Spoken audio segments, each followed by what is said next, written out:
Hey guys, what's up everybody? Welcome back to my channel, Real Talk Recovery, where we talk about recovery from addiction and I share my life with you. My name is Nicole and I am a recovering addict. Yes, I am wiping my ears out with this wiping because I just like to make sure my ears are clean. I always do that. So what I thought we could do in honor of old times and the way I used to do my channel was I thought I would come on and just do a quick get ready with me and chat about life and makeup and recovery. So if you're a guy, don't leave because it's still going to be a good time. Don't even be tripping. Okay, we're going to have a good time. So, hey girl. Hey Cindy. Hey biatches. How's everybody doing today?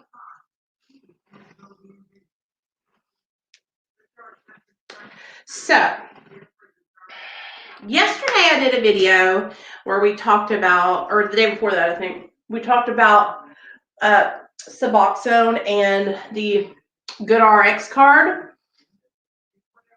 And so what I thought we could do today was I could update you guys on my Suboxone Taper because I just went to the doctor last week, Thursday. So let me go ahead and get this towel because I like to have it to use it. Okay, all right.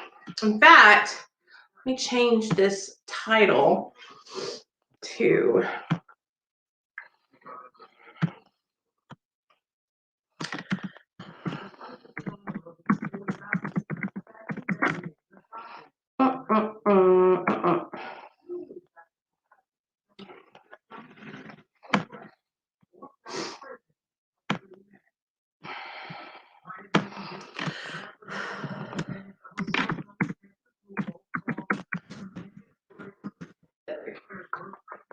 all right, cool. Okay, so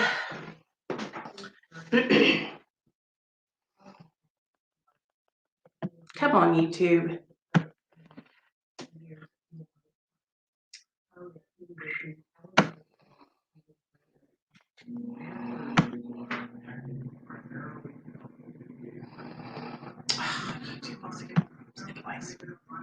Anyway, YouTube's giving me problems as usual. Okay, so let's talk about my Suboxone Taper. So I went to the doctor on Thursday. For those of you guys that are new to my channel, what's up? Welcome to my channel. My name is Nicole. I'm a recovering addict, and I've been sober since July 13th of 2015, and I do utilize maintenance medication. I'm on Suboxone, and so I'm going to share with you guys my taper and how I've been doing on that. Okay, so for those of you guys that did not watch Dr. B's video, like 2 or 3 weeks ago when I went to California, I did a video with Dr. B about my taper journey. Okay, so if you guys haven't watched that video, please go and check it out. I will actually link it below this video for anybody that's interested in watching it. So let me tell you a little background about me, and then we'll get started. So I am a poly-substance abuser. I used multiple substances at the same time. I was addicted to meth, cocaine, Xanax, and oxy/heroin. So I was addicted to multiple substances at the same time.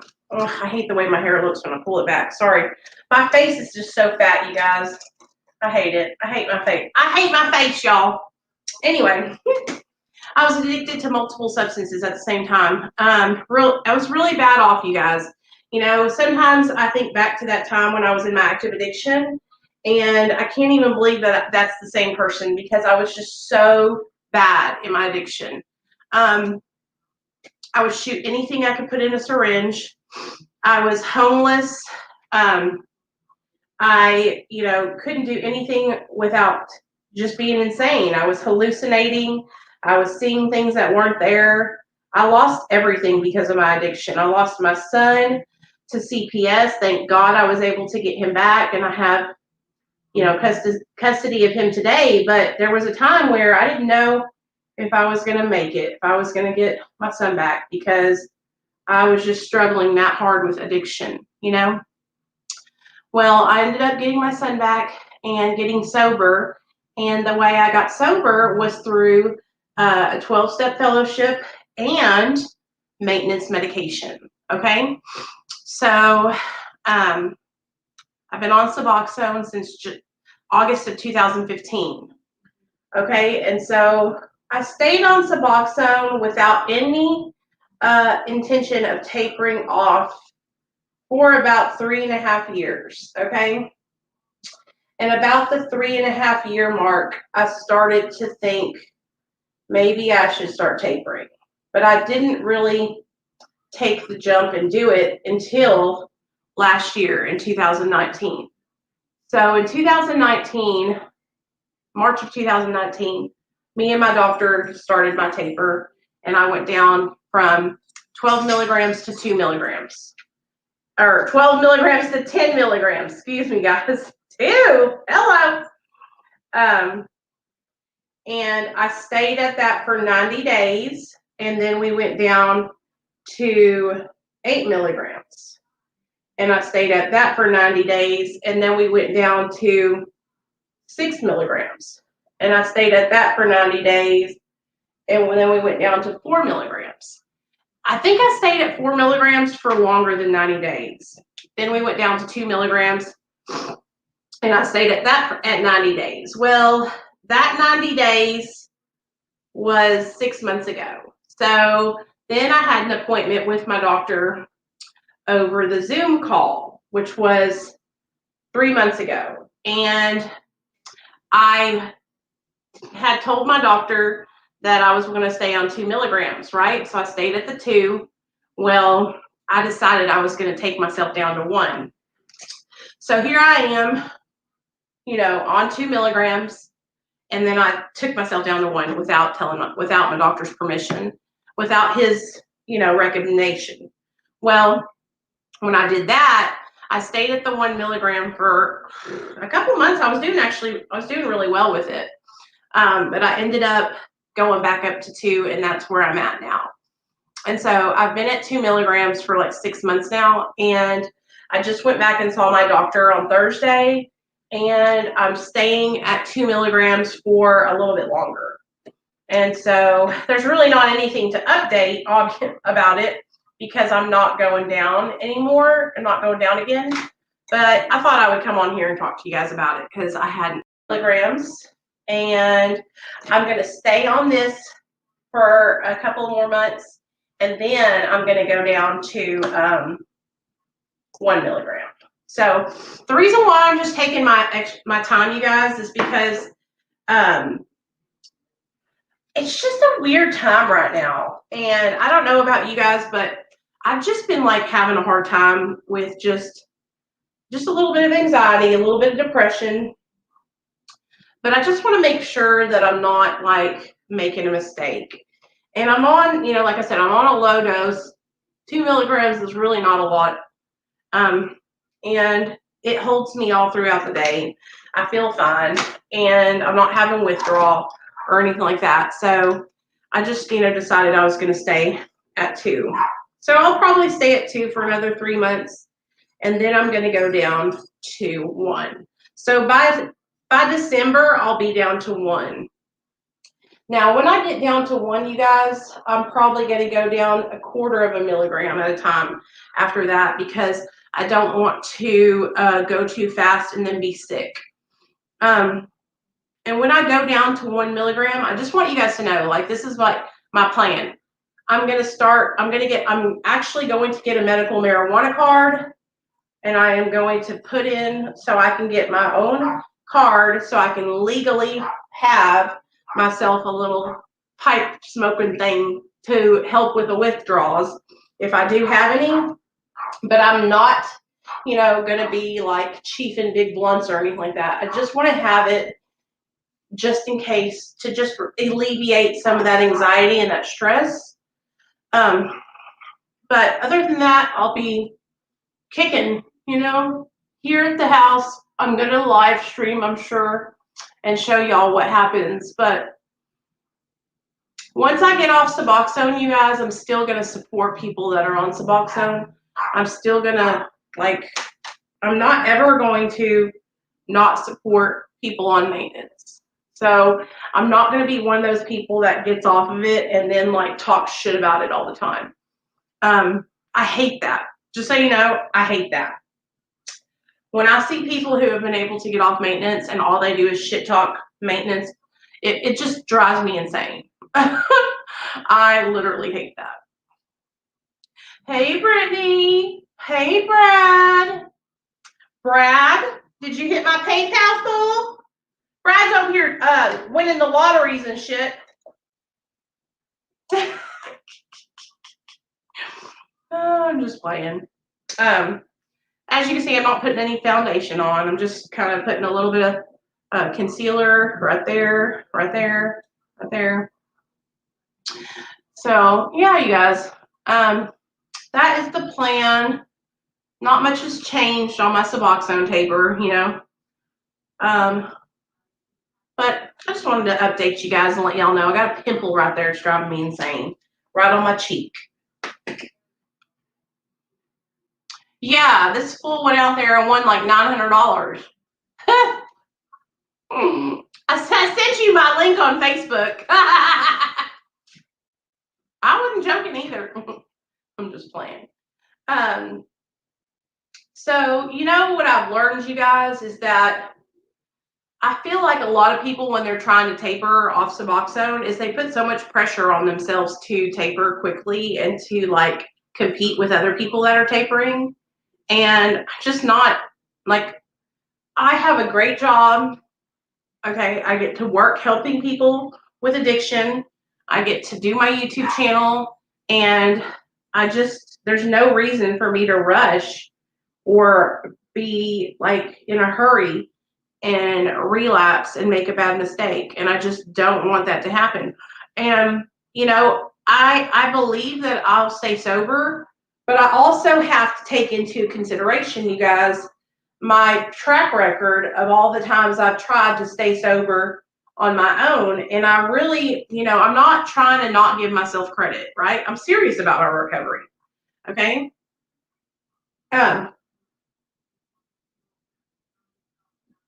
But I want to make sure without a shadow of a doubt that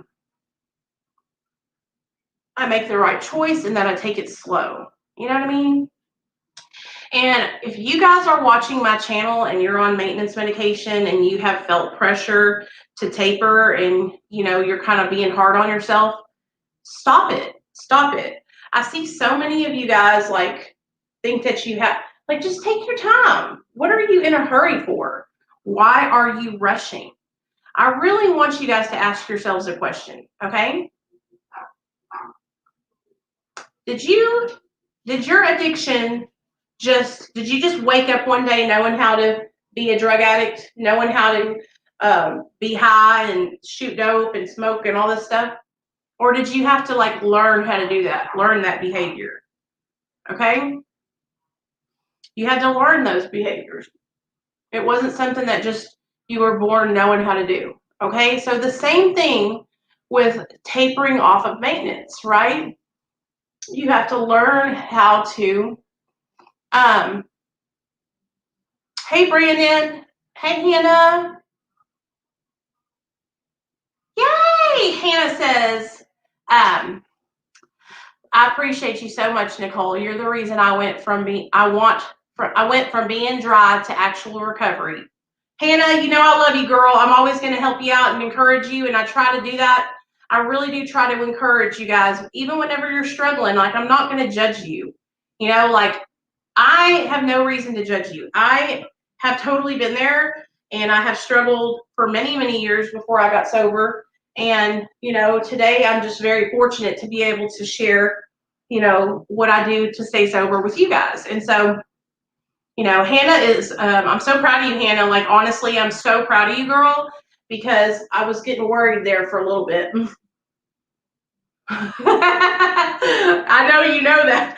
I was getting worried there for a little bit, girl. But you know what I'm learning, you guys, working with different people, working with different personalities, is that some people, they have to be pushed. Like, they have to be like constantly reminded that this is what they need to do for their recovery. They need to be like held, you need to hold their hand, right? And then some people need a gentle nudge, right? Just kind of remind, just a nudge, just, hey, don't forget, you know, like, this is always an option. And Hannah was one of those people who, she just needed the nudges. You know what I mean? She's really, whenever I met her, she was really shy, didn't feel comfortable talking in large groups of people, very withdrawn. And so, I couldn't just be like, girl, you need to get it together, you know? So I took it my time and just kind of tried to encourage positive changes in her life, you know? And look at her, look at you now, girl. I can't take credit for that, though. That's all you. You took the steps to get your life together. You took the action, you know? And that's the thing, you guys. Like, I can encourage you all day long, but unless you take action and do it, then you know what? It's not going to happen. I would love to do your makeup. You did it, though, Hannah. You did it. You have taken action, girl. And, you know, it's taken me a while to learn how to deal with different personalities. Because at first, oh, thanks for the $2, Merc. Thanks for the $5, Sutter's mom. Thank you, girl. You didn't have to do that. Y'all know y'all don't have to, but I take it. I take it. I'm not going to say no. Like my dad always said, I'm not going to say no to somebody.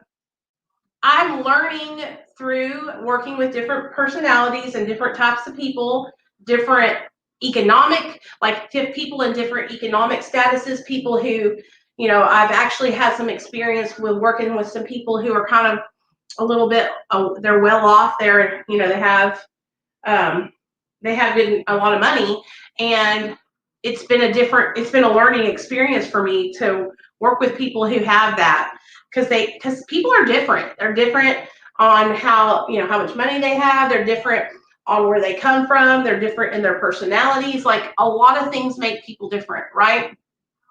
And so I'm really learning through working with addicts and alcoholics, all kinds of addicts and alcoholics, different ways to handle different people. And I always treat everyone with care and concern and love and respect. Don't get it twisted.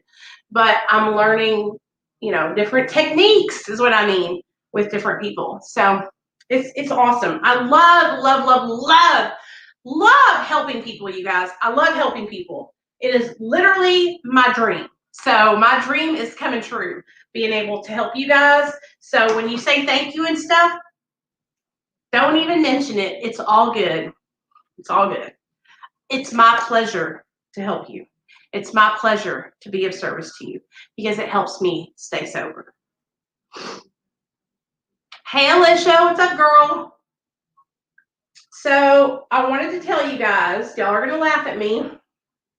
Don't laugh at me, y'all, okay? Don't laugh at me. Are y'all ready? I have a TikTok, and I need y'all to go follow me on it. Ah! I have a TikTok. Let me get it so I can show you guys. And I'm going to start doing daily meditations on TikTok. Every morning I'm going to upload some kind of gratitude or meditation. And so you can find me on TikTok at Real Talk Recovery, same as the channel. And I'm going to actually put the link here in the chat so that way you guys can come follow me. But that is where, if you want to get your daily dose of morning meditation, you can catch your girl, if you want, on TikTok. Bam! So, Yeah.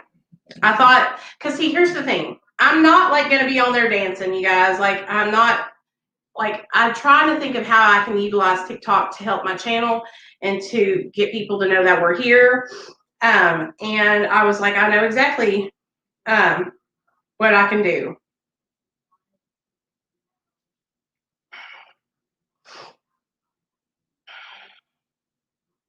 So, y'all gonna come and join in on the fun, or y'all gonna be shady ladies? Oh,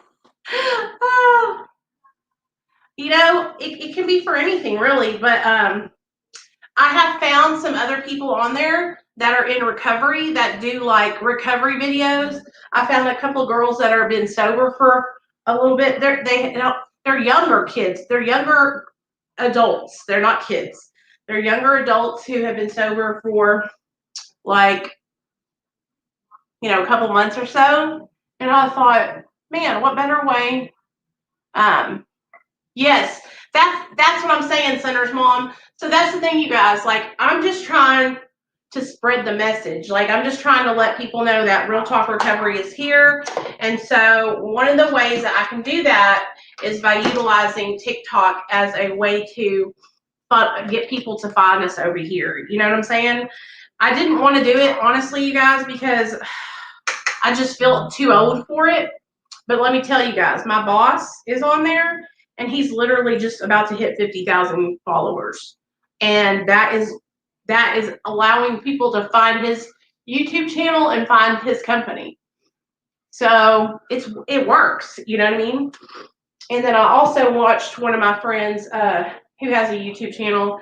He had just hit 1 million followers on TikTok, and so from hitting those followers on TikTok, those people came over to his YouTube channel. So that's the focus. Like, I'm not trying to become TikTok famous. I just want people to know that they can come here for support. You know what I mean? That's the idea behind that. So what do y'all think about that? Right. Use whatever platform I can. That's what I'm doing, Mama. That's what I'm doing. So how are you guys doing? I'm not sure, Sky.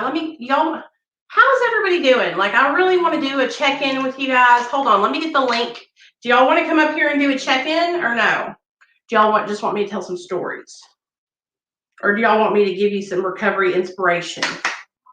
So we talked about my Suboxone Taper. There wasn't really much to talk about, but I want to always be honest and transparent with you guys about that.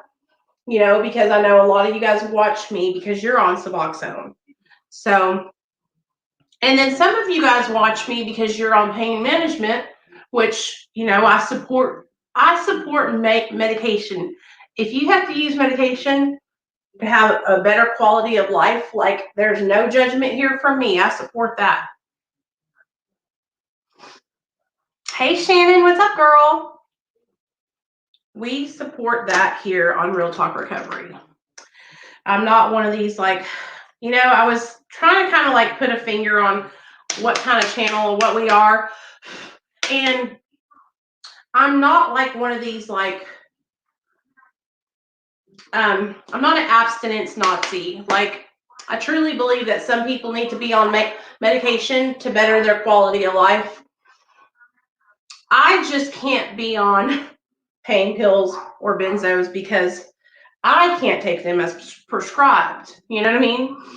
But that doesn't mean that other people can't,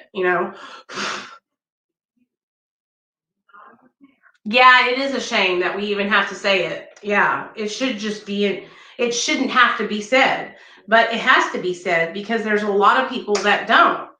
And here's the thing, you guys, there's a lot of people who act like they support maintenance. Like Jeff was talking about the other day, the wolves in sheep clothing. They act like they support it. They'll say stuff like, oh, I support all pathways, right? But then they say stuff about, like, the only way to be in recovery is through abstinence and stuff like that. You know what I'm saying? And that's not, like, either you support it or you don't. Like, there's no in between. No in between. I truly, it makes me sad because I have a lot of friends who they act like they support maintenance medication and they act like they support our recovery, and they really don't. Like, behind our backs, they're like, they're not sober. Do you know what I'm saying? But you know what they say, what somebody else thinks is not my business. So I find peace. I find peace and serenity in just knowing that what I'm doing for me is right. And that's how I remained okay. I say okay with me is because for so many years, you guys, I didn't have this serenity. I didn't have this peace of mind because I was out doing things I knew that were wrong. I was out hurting and lying and cheating, you know, and manipulating and using drugs and alcohol and just totally covering up all feelings that I had with mind and mood altering substances. You know what I mean? And today I don't have to do that. Today I have a wonderful life that I'm so grateful for. And you guys are all part of that with me, you know? And it's taken me a long time to get to a point where like I actually like believe in myself. You know what I mean? I actually love myself. And it feels good, you know, it feels really good. So yeah.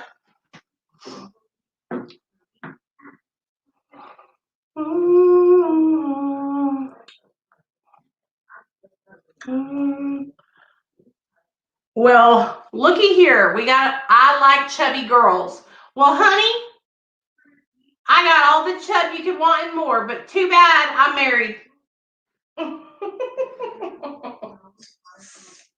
Weird. Are you in recovery, Arby? Do you need recovery support, or are you just coming here to talk about how you like chubby girls? If they don't support it, why pretend? Yeah, exactly.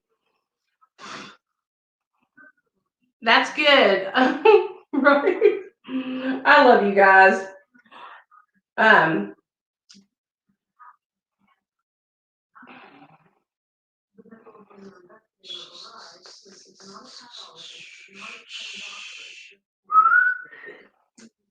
What was it? What was it? That kind of threw me off guard for a second. Oh yeah. Okay. So this tomorrow, you guys, we have Dawn Searock she's the author of Junkie from Madness to Ministry. And then Thursday, Manders is going to come back on with me. I know a lot of you guys love Manders to death. Y'all know who I'm talking about. Shout out to Amanda. She is just, I love her. I love her. She cracks me up. I'm always going to support her. And that's why I have her on my channel, because I really just think the world of her. I think she's a positive influence, and she's fun. Always going to support her. And that's why I have. Hey, Tony. Hey, Angela. Hey, Joe. Hey, Tracy. I see you guys over there on Facebook.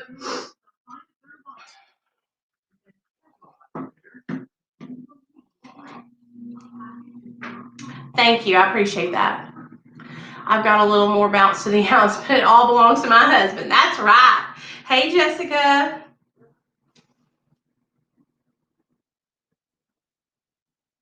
So, okay, let's talk about something else. Let's talk about something.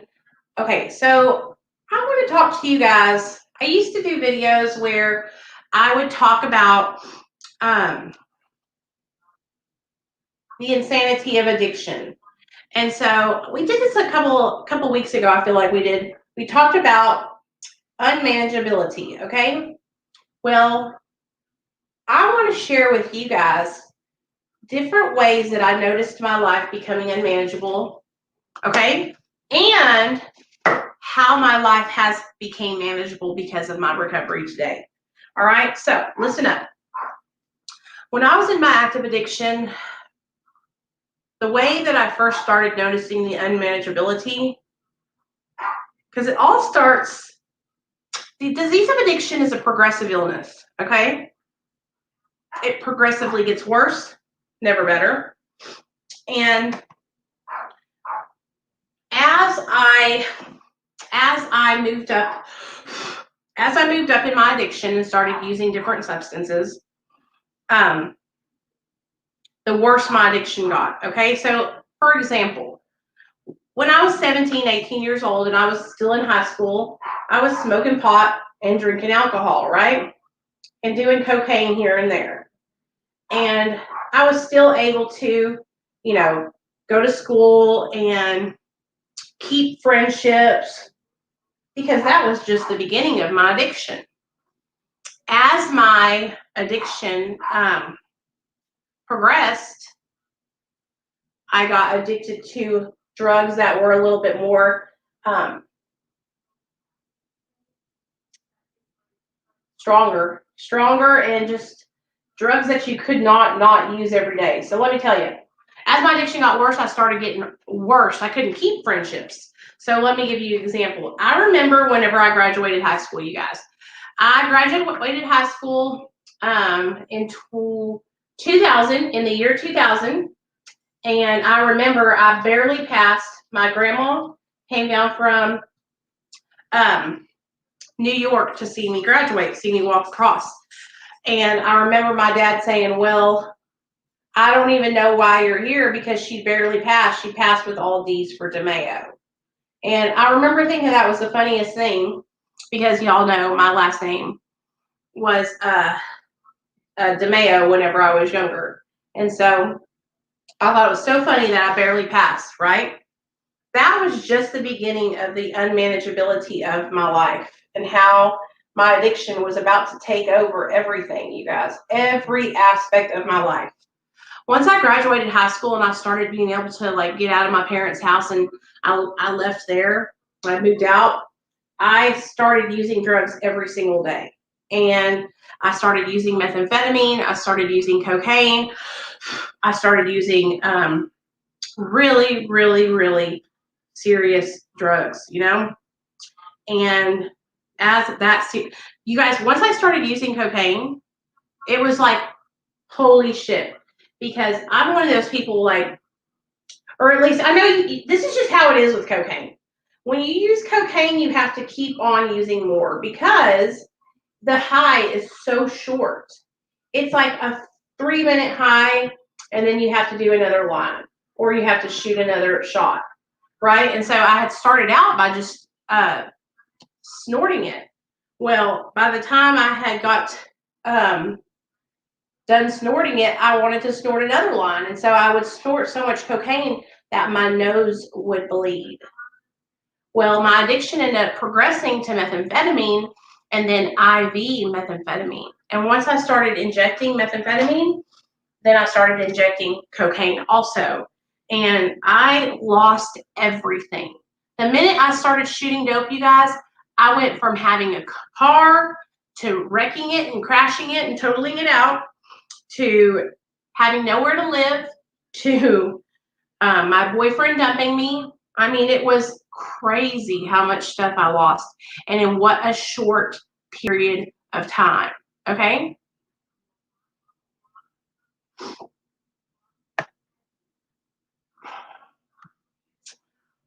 Oh, mercy. Sorry, Arby. You gotta go. I don't know what your purpose is, but it's just distracting. So anyway, it just got worse and worse and worse, and I lost everything. And once I, like I said, once I started shooting up, then it went really quickly. And I'm not saying that you can't lose everything not shooting up, right? Yes, Brad. Oh my God. It's like so embarrassing, you guys, because like I would really think that there was something there, but there was nothing there. You know what I mean?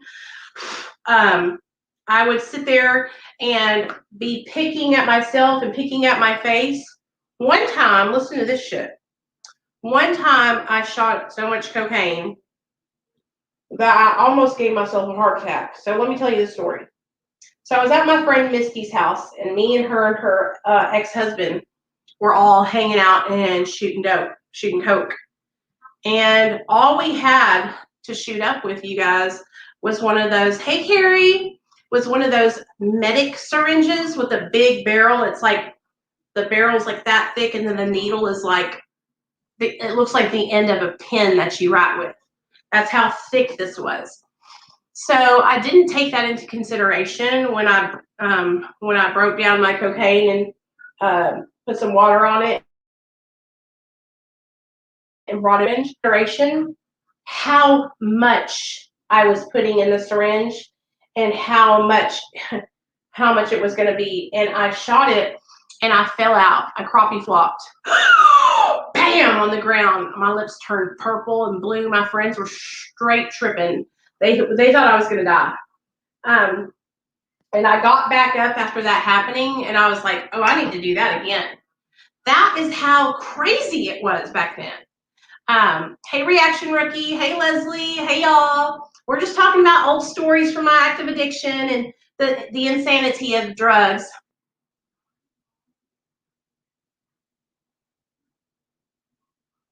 Josh says, Nicole, I have a question. How do you feel about when you go to NA and a couple brings their kid and their kid is out of control? Should I say something? So, Josh, that is a great question. And yes, you should say something, because it would be one thing if they have their kids there and their kids are well behaved playing a video game. Like my son comes with me to the Mara meetings that we do here in Little Rock, but he sits there, he's quiet, he's respectful, he sits in his chair, I get him a little drink, I get him all set up, and he is well behaved. If there's somebody that is, if they're out of control and you can't even hear in the meeting because they're screaming and yelling and crying, then what are you guys getting out of the meeting? That's totally distracting. You know, maybe you could talk to, are you the chairperson? Maybe you could have a meeting with the people who attend that meeting. Hold on, guys, got to answer the phone. American Addiction Institute of Mind and Medicine. Nicole speaking. How can I help you?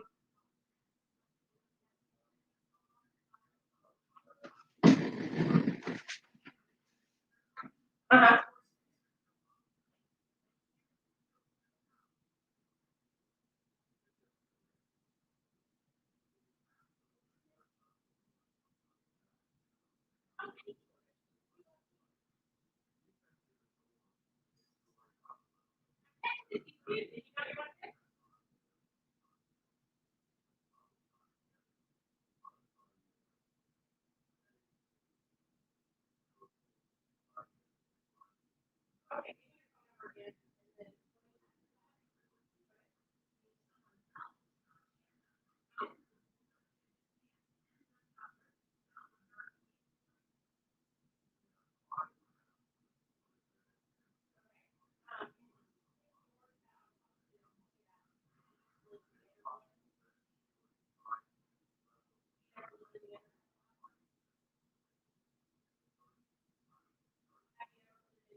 Okay, well, I'm going to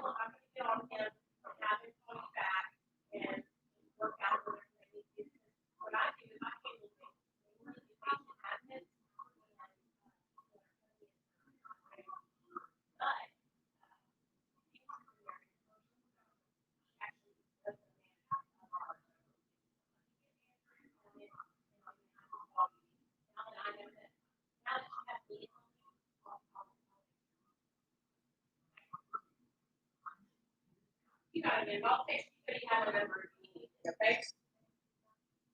All right. All right, sorry about that, y'all. Okay, so, what was I talking about? Y'all? Hey, prison mama, where have you been, girl? My question is, why bring kids with you to meetings? I understand if it is sometimes, but I don't think kids need to be there. Well, I bring my son with me because, I don't have anybody else to watch him. But a lot of places in NA and AA and different meetings, they have like a designated play area for moms and dads who don't have childcare for their children, so that way the kids can like have it's like a little extra playroom, so they're not like in the meeting, they're like in the playroom where all the other kids are at. It's pretty awesome. But there's some places where the kids will sit with you, which you gotta do what you gotta do. If you want to get to a meeting and you can't get to a meeting unless you bring your child, it's better to get to the meeting and bring your child than to not get to one, right? Because we need that extra support in our recovery. I'm not sure where I should put this at. When I was in conversation with a drug dealer years ago, I referred to him as my friend. He said, "You aren't my friend." Big eye opener, right? Brad, I've totally been there too. I thought they were my friends also. I'm so glad you made it too.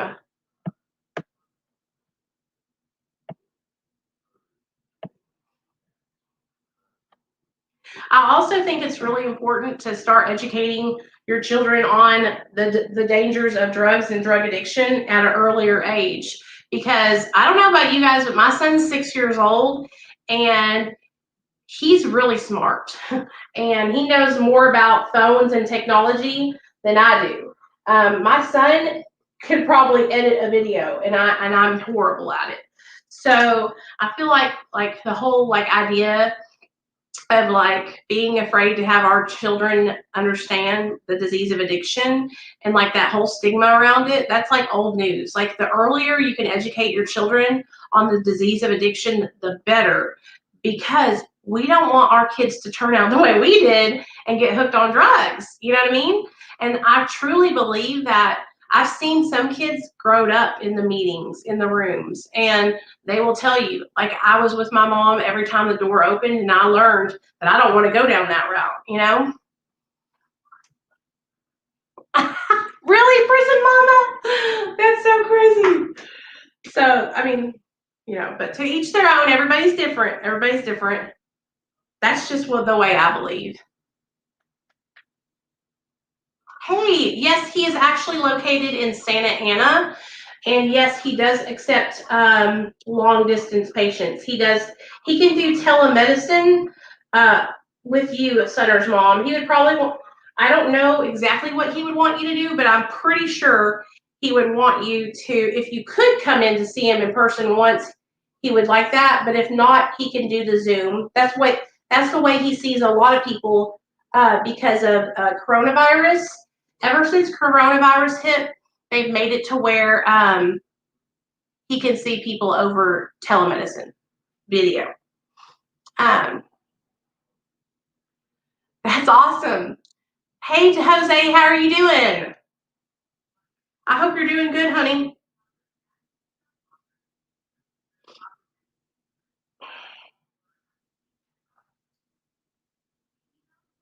Okay. What was I talking about? Oh, yeah, the insanity. So I don't know if my friend is watching this video right now on Facebook, but I'm going to tell you all about this anyway. One of my really good friends, me and him used to date some years ago. His name is Joe. And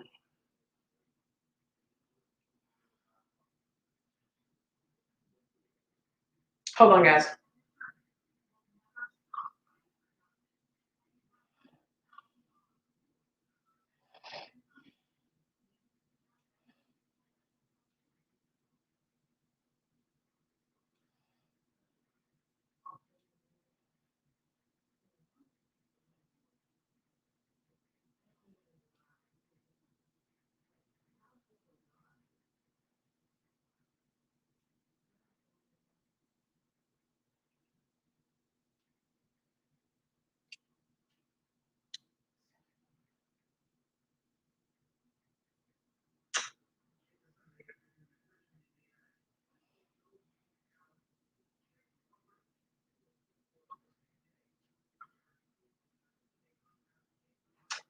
Sorry about that, y'all.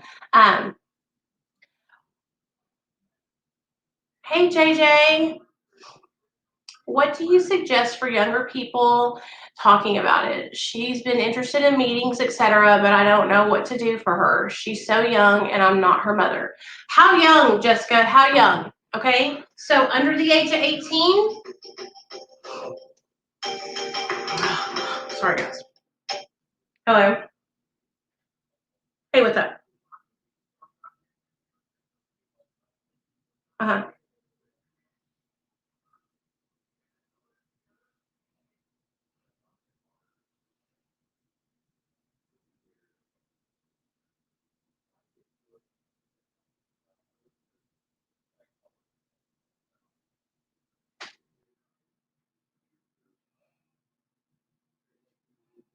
Mhm.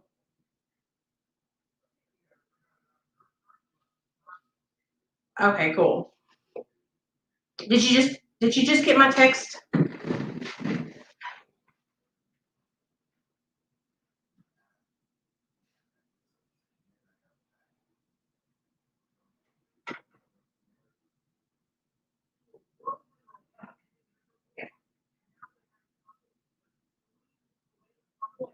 I'm just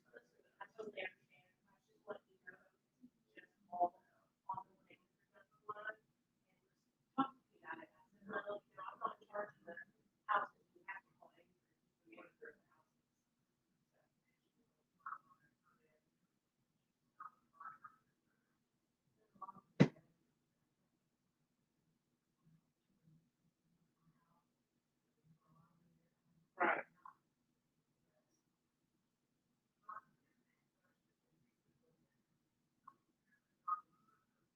Okay. All right. Well, then thank you. I just wanted to make sure. He called me a cool, and I felt like I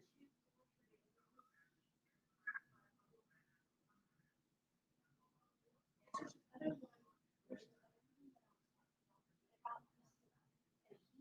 And younger on this other one. This other one, though, had lived in the house months ago, I guess, or a year ago, and had gotten to the property and like left the house and all that stuff. And so this one is a different.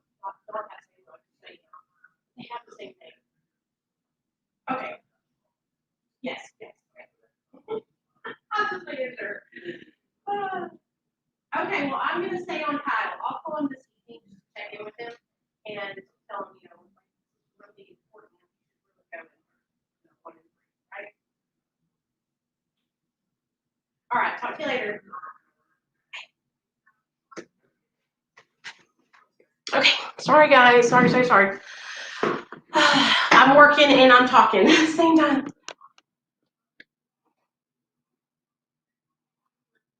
So, okay. Thanks, girls. Thank you, Senator's mom. I appreciate you, sis. It's always about changing playgrounds, right? Okay, enablers perspective. I'm reading y'all's comments. Okay, so 13. Ooh, Jessica. That is very young. Okay, so is she in active addiction?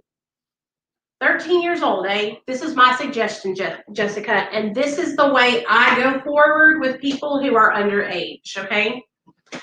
It's very important, like if you can, to help to get with her and her family together. Maybe reach out to her mom, or her and you have her call you, and you guys can talk to the mom, because when it comes to kids that are under the age of 18, it's very, very dangerous. It can be slippery slope. You don't want to parents can be very protective over their babies. You know what I mean? And so my suggestion always is to connect with her parents, to see if you cannot talk to them or get on the same page with them, and let them know that you're in recovery, and that you just want, that she had reached out to you about struggling with some stuff, and then see if there's something. Because here's the thing, there are young people's meetings, um, but that is really young. And so we want her to be safe, and not, because coming into a meeting where it's all of us grown-ups, there are still people out there, you guys, that are not trustworthy, who would see her and who would prey on her as a young, impressionable young lady, you know? And so to protect her, it'd be always important to get in touch with the parents. Hey, Black Cartel, what's up? Sunner, sorry, Sunner. Well, I think I was doing it because I was saying like plural, but I don't know why I was doing that. Sunner. Can I just call you Carolina? Carolina, right? Or Care? I love you. She believes she is, but not on any hard drugs or anything. She definitely has snuck around a lot. She's a sister. Her mom is my mom. Oh, now I understand, Jessica. Okay, so your sister is going and doing sneaky stuff. Okay. So have you talked to her and shared with her? She knows obviously what you've gone through with your addiction, right? So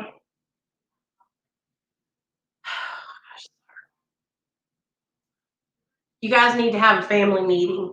You need to get your mom involved because she's at that age where she can do counseling, she can, see a therapist and really be able to nip this in the bud before it gets to be out of control like our situations were. Let her know, sis, I love you, I care about you. I don't want you to go down the same road as me. Now, if it was somebody else's kid, that's what I'm saying. Anytime you have anybody who reaches out to you who's under the age of 18, you guys, get their parents involved because it's dangerous. That's just not a good. I don't let people on my channel, if somebody reaches out to me and they're under the age of 18, I refer them to their school counselor. I refer them to their family. I cannot help them, hey Joe, what's up? That's why she's told me she thinks she's struggling with it too. Carolina, I like it. Carolina, I saw that damn pig on your Facebook, girl, and I thought, damn, that's going to be some good eating. I just had the best experience at my Suboxone doctor appointment. He is going to steer his patients to Mara International. That's awesome. I think it's a good idea, family meeting. I also don't want her to not trust me anymore, though. Such a weird situation, Yeah, I know, but it's not going to be anything that she can't trust you about because you've been through it, And so getting your mom, but here's the thing, really talk to your mom and let her know, Mom, sis came to me and she trusts me and I don't want to break her trust, but I'm really worried about her and I don't want her to go down the same road that I did. And, talk to your mom ahead of time. So that way, she doesn't freak out and make a big scene out of it. Make sure she knows that. Here's the thing. She's not going to get in trouble. That needs to be the overall census with your mom and your family is that we're not here you're not in trouble. We care about you. We love you. We want to help you. We don't want you to go down the same road your sister did. We don't want you to end up losing, everything that you have. Even though she's young, she probably don't have a bunch of stuff, but y'all know what I mean. Y'all know what I mean. That's what I would do. We're going to do a smoky eye, y'all. It's going to be all matte smoky eye, just so y'all know. And I'm using the Anastasia Soft Glam palette, which I love it. Because here's the thing. I wish that I had went to my mom and my dad and talked to them about my sister and me. Because me and my sister, we were both using, but my sister started before I did. And so if we might have been honest with my parents, my mom and dad would have got us the help that we needed. But we were lying, and so the fact that she's come to you and she wants help at such a young age and sees it as something that could be dangerous, and that's amazing. That's huge, Oh, there you go. Good job, Burke. Oh, that sounds so good. I watched my little sister go down the path I went down. That shit was tough. Today we're both sober and thriving. Yes, me and my sister are too. It's amazing, isn't it? I was just talking to my sister about this last night because she called me, and I was like, girl, can you believe it? Like, can you believe that we're both in recovery and that we're doing the right thing today? Like, you guys, there was a time where me and my sister, all we did was go out and use together. And today we're like living sober. So, oh, let me tell y'all something else that happened to me yesterday on Facebook. So yesterday, I'm not going to say this person's name because they're going to freak out on me. But yesterday, a week ago, I had posted a picture with me and my husband when we were in active addiction, and then me and my husband now. And it's a picture of me and Neil, you know. And one of my friends saw it and thought it was him and started mass commenting on this picture and saying, why are you putting me out there on Front Street? I'm sober now, da da da da da. And I was like, dude, that's a picture of me and my husband, right? And so I called him and I said, he's drunk. I said, you don't even know what your own face looks like? That's how drunk you are. You think that I'm posting pictures of you on my Facebook saying that you, like, why? What kind of sense does that make? First of all, I don't even have pictures of this dude, right? Second of all, like, that's just, it was so crazy to me. So I called my sister and I was like, dude, look what happened. And she was laughing and she was like, he's drunk. I was like, obviously.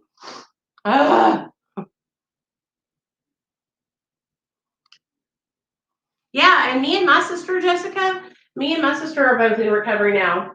And we used to get high together. So, you know, it can actually, she'll be just fine. Y'all just work together and get it all situated. And you know what? I'm really proud of her for talking to you about that because that shows that she like really trusts you. You know what I mean? That's awesome. I'm proud. Look at me. I'm proud of so many. You guys are all doing so good. And I don't know if you guys understand this, but I am proud of you guys. I'm proud of each and every one of you that has gotten sober, that is trying to get sober. And you guys are what keeps Real Talk Recovery going. You know, you guys are what makes this channel what it is. And so I really appreciate everyone who supports me and like watches my videos and comes to these little chats that we do. Like, it means the world to me, you guys. It really, really does mean so much to me.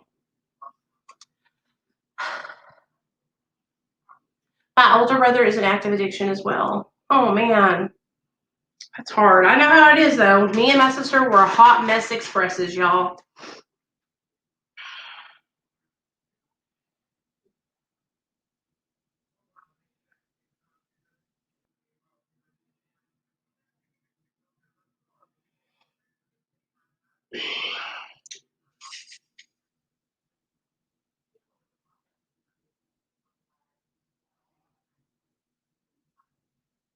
Anyone in here ever been to Beachside Recovery for detox? No, Jonathan, where's that at?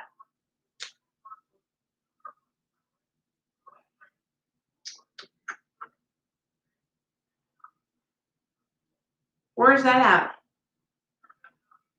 I've never heard of it.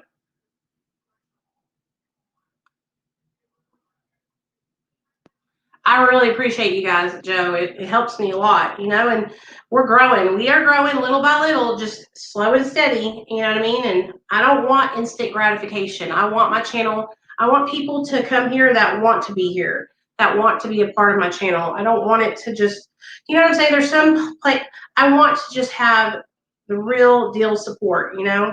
And I feel like we're finally getting to a point where it's just people that really want to be here, you know? Yeah, y'all help each other a lot too. Yeah, I've never been there, Jonathan. I don't know nothing about it, honey. Why are you going there?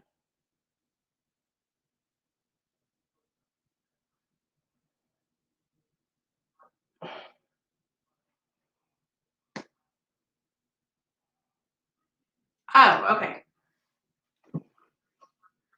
Well, was it a bad place or a good place? Spill the tea. Spill the tea. You know, there's a lot of places out there that are not good places. So tell us, how was it? So yeah, there we go. That's just my brown smoky eye. We'll put a little bit. I'm not going to do anything else. I'm just done with the makeup for today. I think it's extravagant enough. Okay, I do want to put this really pretty gold color. Hey, Shelly, how you doing?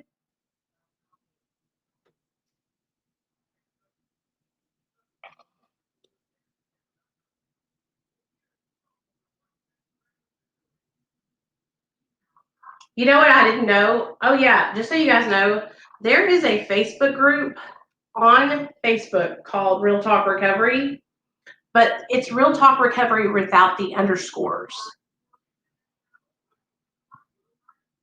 Oh, I'm sorry, Jonathan. Have you been able to remain sober? And did you talk to your job and let them know why that you were gone? Maybe that, or did they just like not care? You know, some places just don't care, you guys. It's just like, it's sad, but it's true. Some of these companies just, they don't want to support you.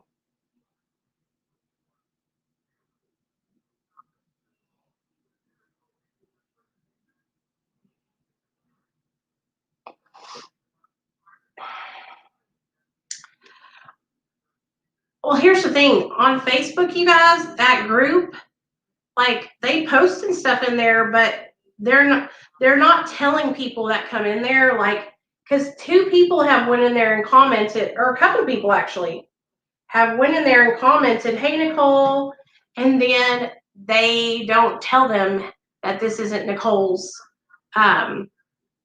Nicole's group, which is kind of shady, I think. You know, it's like, if you know that you're not Real Talk Recovery. So you know what I did?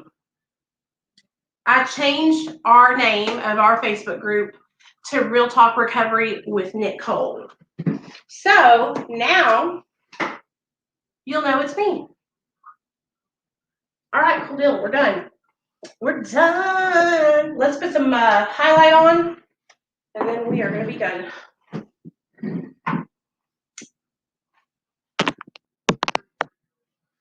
Well, Jonathan, you can get back on track. Are you sober now? You ain't got to give up. Get back on track. Don't give up. Maybe have you tried going to an IOP, intensive outpatient, doing intensive outpatient treatment? You know, you could always go see Dr. B. His outpatient, he has a good outpatient. Sometimes we need extra care, we need another level of care. So if you had came to a treatment center that I'm affiliated with, and you had gotten out and you had relapsed, and did you call them and tell them that you relapsed? Because here's the thing, you need to get the next level of care. All right, so straight out of treatment, you should have gotten into an IOP or a sober living, transitional living, so that way you could go to the next step. Okay, because getting sober and treatment is just the beginning. Then you have to learn how to live your life in the real world.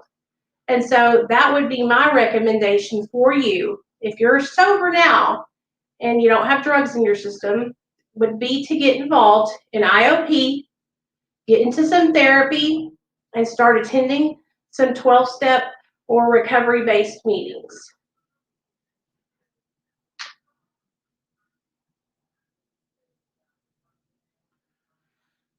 Thanks, Mark.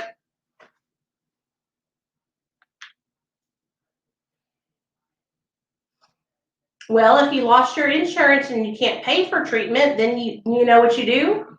You start going to AA. You walk into an AA meeting, or you roll on into an AA meeting on Zoom, and you get yourself a sponsor, and you start getting busy with your step work. Okay? If you are drinking still, you need to go. You can go to the hospital, tell them that you are suicidal, and they'll hold you for 3 days. You can get rid of the alcohol in your system while you're there, okay? And then come out, and I'm telling you, hit the ground running, Jonathan. Get involved in the 12 steps. Go get yourself a sponsor, okay? And that's what I would do. If you are struggling and you can't stop drinking, you ain't got no insurance, take yourself to the emergency room. Like I said, tell them you're suicidal and get yourself on a 3-day hold and get detoxed off that alcohol, and then come out and hit that ground running with some meetings and stuff and some support. All right? That's what I would do. You're welcome, Prison Mama. Love you, girl. Yeah, well, then you can come Zoom with us on our meetings. We've been doing Zoom Mara meetings. The reason why I say go to AA is because I know you just said you're an alcoholic, and I know that there'll be a lot more people in those Zoom meetings that you can relate to. You can come to Mara with us, which is Medication Assisted Recovery Anonymous, and it's super, super open-minded, and everybody's really supporting, and nobody will judge you. I mean, it's really a good community.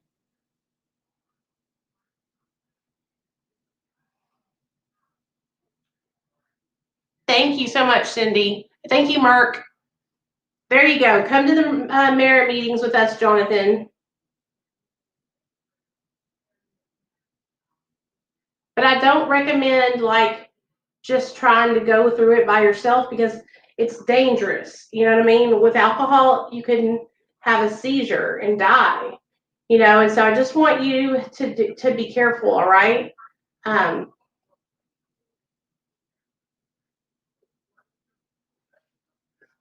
Now I will tell you this. My friend Nick, he knows a treatment center in California, but it's a year-long program. It's free, but it's a year-long program. If you could, I bet you he could get you into that.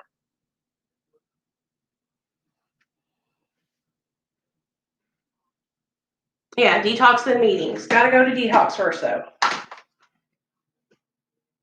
Okay. We are looking good, y'all. Got my makeup done, looking pretty.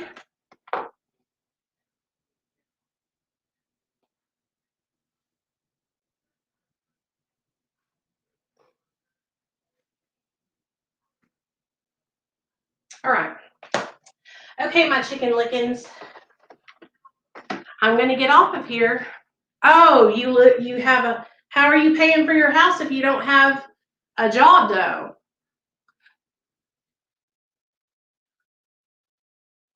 Who? Nick's number?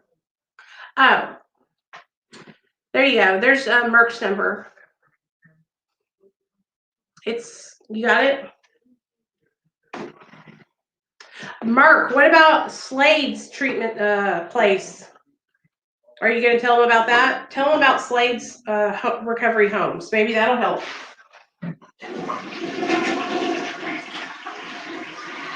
I hope this helps. I hope this helps you out, Jonathan. I love you guys. I got to call my boss because he just texted me. But I'll see you guys tonight at 8 p.m. So an hour later, okay? 8 p.m. Central Standard Time.